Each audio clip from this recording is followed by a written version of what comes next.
मुझे खुशी है इस बात की कि जिस सड़क को 23 महीने या 24 महीने में बन जाना चाहिए था, 4.5 साल में कुछ बना दी है।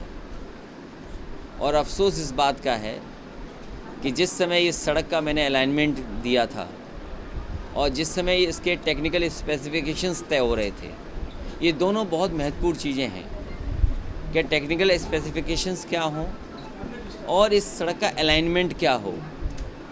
जब मैंने इस सड़क को तय किया था उस समय मेरी कोशिश थी कि आगरा लखनऊ से भी अच्छी सड़क हमारे पूर्वांचल के लिए बने, क्योंकि पूर्वांचल को पिछड़ा इलाका माना जाता है। पूर्वांचल में गरीबी ज़्यादा मानी जाती है। पूर्वांचल के हमारे किसान, उनको क्या सुविधा मिले, इसलिए समाजवादी सरकार में सबसे बेहतरीन सड़क डिज़ाइन की गई थी, जिसका अलाइनमेंट, जिसका टेक्निकल स्पेसिफिकेशंस इतने अच्छे रखे गए थे जिससे कि आगरा लखनऊ से भी बेहतर ये सड़क बनती। और जब कभी भी मैंने अपने भाषण में, प्रेस में या विधानसभा के सामने जिस समय शिलान्यास किया था, उस समय भी मैंने ये कहा था कि आगरा लखनऊ से बेहतर सड़क ये बनेगी। आज मैंने चल के खुद देखा है, जिस गुणवत्ता के साथ ये सड़क बननी चाहिए थी, जिस क्वालिटी को बनाए रखना चाहिए था, वो क्वालिटी सरकार नहीं बना पाई। सरकार का ये दावा नहीं होना चाहिए कि ये सस्ती बनी है, ये महंगी बनी है। मैं ये सरकार से जानना चाहता हूँ, क्या ये आगरा लखनऊ से बेहतर सड़क बनी है?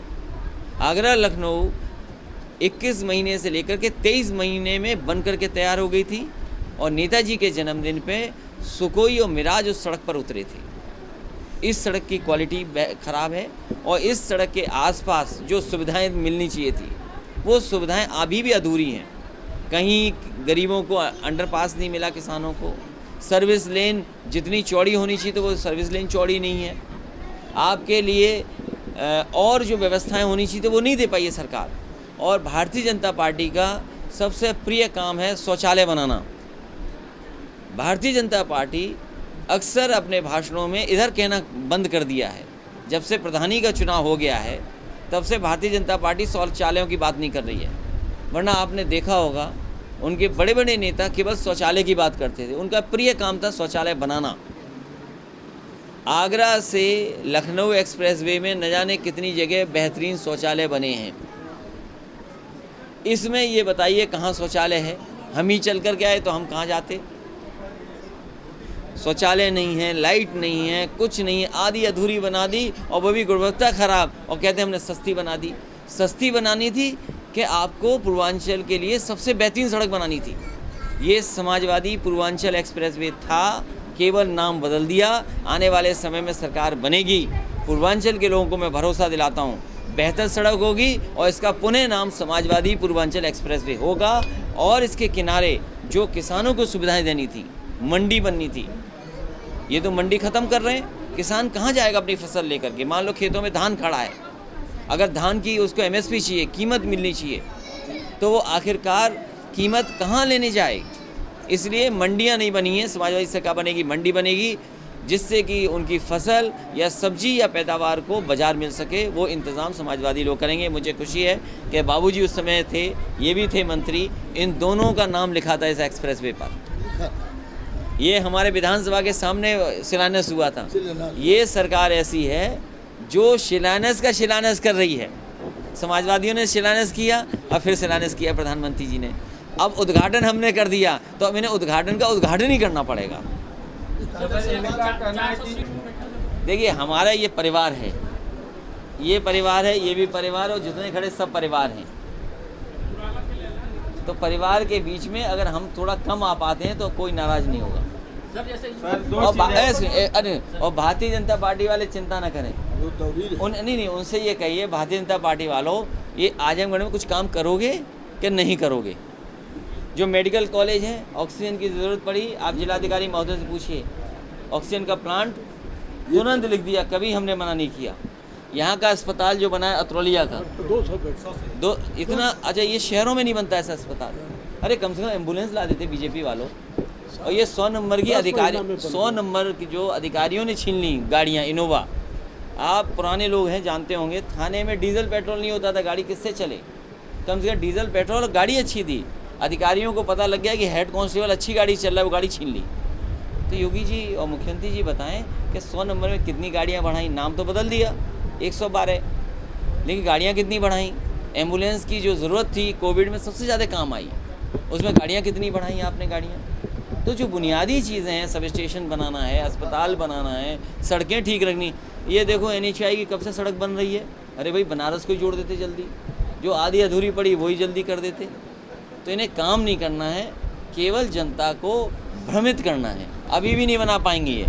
गड्ढा मुक्ति में इतना पैसा निकाल चुके हैं, गड्ढा मुक्ति, गंगा सफाई और माँ गाय के लिए।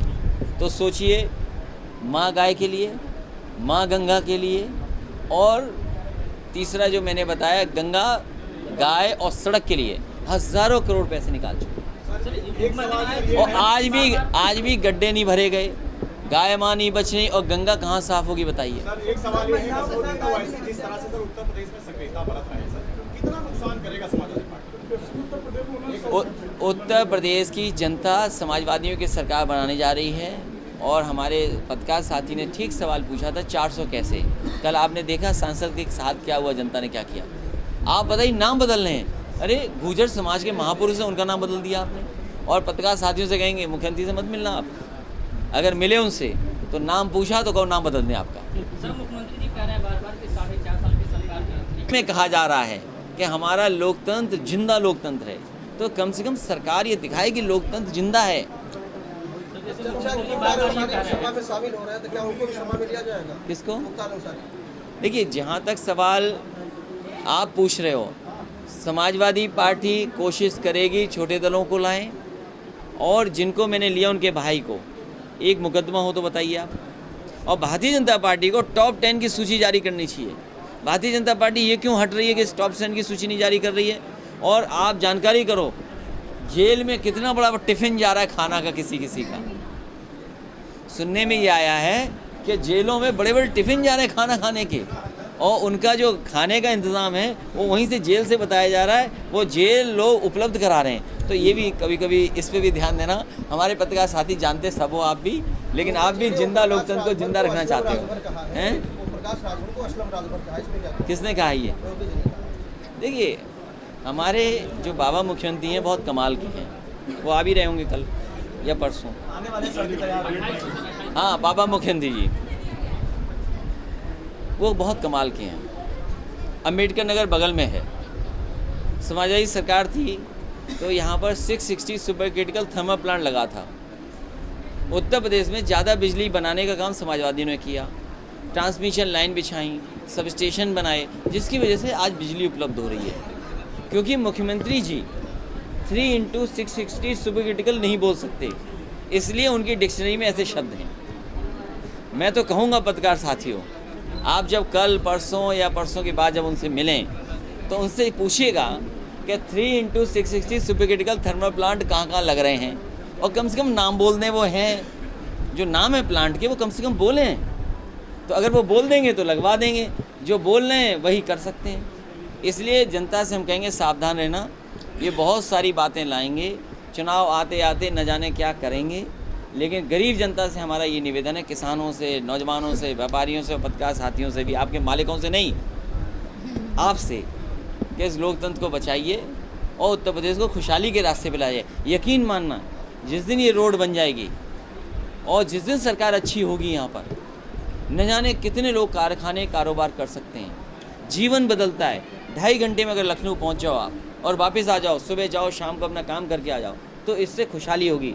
अमेरिका के बारे में कहा जाता था कि अमेरिका ने सड़कें बनाई और सड़कों ने अमेरिका को बनाया, तो वही समाजवादी पार्टी ने किया कि जो गरीब इलाका है पूर्वांचल का, हमारे किसान हैं, गरीब हैं, नौजवान हैं, उनके लिए सड़क बनाई है, जिससे कि यहाँ भी विकास पहुँचे। और बीजेपी सोचो विकास के लिए क्या लेके आई, अमेरिका से एक फ़ोटो चुरा लाई, अमेरिका से इन्वेस्टमेंट के बहाने एक फ़ोटो चुरा लाए, एक अमेरिका से फ़ोटो चुरा लाए और 2 फ़ोटो बंगाल से चुरा लाए। तो ये इनका इन्वेस्टमेंट और ये विकास है। आधार प्रतापगढ़ की खबर नहीं देखी आपने? जनता ने किस तरह सांसद को दौड़ाया। अगर इस देश में सांसद दौड़ाए जाएं जनता सांसद को दौड़ा ले, विधायकों को गांव में न घुसने दें। और जब मंत्री कुछ नहीं कर सकते, सरकार का बजट खत्म हो गया, सप्लीमेंट्री के बाद एक और सप्लीमेंट्री तो आ सकता है, तो जब बजट ही नहीं है तो मंत्री क्यों बना रहे हो? जिस सरकार के पास, जिन मंत्रियों के पास बजट ही नहीं पहुंचेगा तो किस लिए मंत्री बना रहे हैं? केवल ये देख करके इस जाति के ये मंत्री हैं, इस जाति के ये मंत्री हैं, इस जाति के मंत्री बन गए।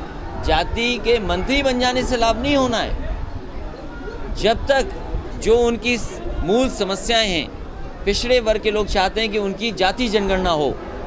क्या ये मंत्री बन जाने से जाति जनगणना हो जाएगी? बड़ी बड़ी प्राइवेट कंपनियां, जो बड़ी बड़ी सरकारी कंपनियां थी वो प्राइवेट हुई जा रही हैं। क्या प्राइवेट कंपनियों में आरक्षण होगा? तो जनगणना ये कर नहीं सकते, आरक्षण दे नहीं रहे, नौकरियां है नहीं, रोजगार है नहीं, बड़े काम कर नहीं रहे, चीज़ें बेच रहे हैं, तो इससे क्या उम्मीद करोगे? और कहते हैं दमदार सरकार है, दमदार सरकार है। हम इनसे जानना चाहते हैं, जो दुमदार हैं, जो खेत खाए जा रहे हैं, खेत बर्बाद कर दे रहे हैं, उन दुमदारों को कब हटाओगे? अरे दमदार लोग, दुमदार को तो हटाओ। छोटे दलों से गठबंधन किया जाएगा, शिवपाल जी रहेंगे नहीं रहेंगे गठबंधन में, कब तक देखिए, निकाला हो जाएगा? जितने भी क्षेत्रीय दल, जितने भी छोटे दल प्रदेश के हैं, उन सबको साथ लाने का काम समाजवादी पार्टी कर रही है। उसमें जिनका आपने नाम लिया है, उनका भी दल है, उसे भी साथ समाजवादी पार्टी लाएगी और पूरा सम्मान उनको दिया जाएगा। सर, भाई के शामिल हुए तो इसको लेकर बड़ा सवाल उठ रही है बीजेपी। नहीं, उसमें बीजेपी को सवाल इसलिए नहीं पूछना चाहिए। बीजेपी के जो मुख्यमंत्री जी थे, मुख्यमंत्री जी पे कितनी धाराएं थी? मुख्यमंत्री जी पर कितनी धाराएं थी? सब मुकदमे वापस ले लिए। डिप्टी सीएम पे कितनी धाराएं थी? और इन बातों को करने से पहले भारतीय जनता पार्टी को टॉप 10 माफियाओं की सूची जारी करनी चाहिए। टॉप 10 अपराधी कौन हैं और किस दल में हैं? और आप अभी जिला पंचायत का मैं खुशी, आजमगढ़ के लोग तो बचा ले गए, जिला पंचायत का चुनाव बचा ले गए।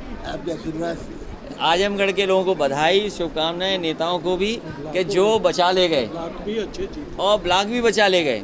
नहीं तो बताओ, चीरहरण हो रहा था। महिलाएं अगर जा रही थीं पर्चा खरीदने या जमा करने, किस तरीके से उनके कपड़े छीन लिए गए, किस तरीके से कपड़े फाड़े गए। ये भारतीय जनता पार्टी जो ईमानदार बनती है, कितना पैसा चलाया, सबसे ज़्यादा बेईमानी और सबसे ज़्यादा पैसा चलाने का काम भारतीय जनता पार्टी ने किया। और अभी आपने सुना होगा, अमेरिका के राष्ट्रपति और वहाँ की वाइस प्रेसिडेंट इस देश के राष्ट्रपिता महात्मा गांधी के कुछ सिद्धांतों को याद दिलाया।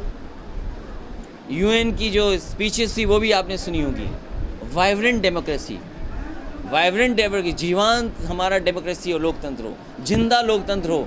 अरे पत्रकार साथियों, आप जानते होगे, सच लिख दिया अगर आपने तो जेल जा सकते हो, धाराएं लिखी जा सकती हैं। आजमगढ़ में भी हुआ है और जिलों में भी हुआ है। तो अगर कोई हमारा पत्रकार साथी ये समझ ले कि जिंदा लोकतंत्र है और ईमानदारी से सच लिख दे, तो जेल चले जाओगे।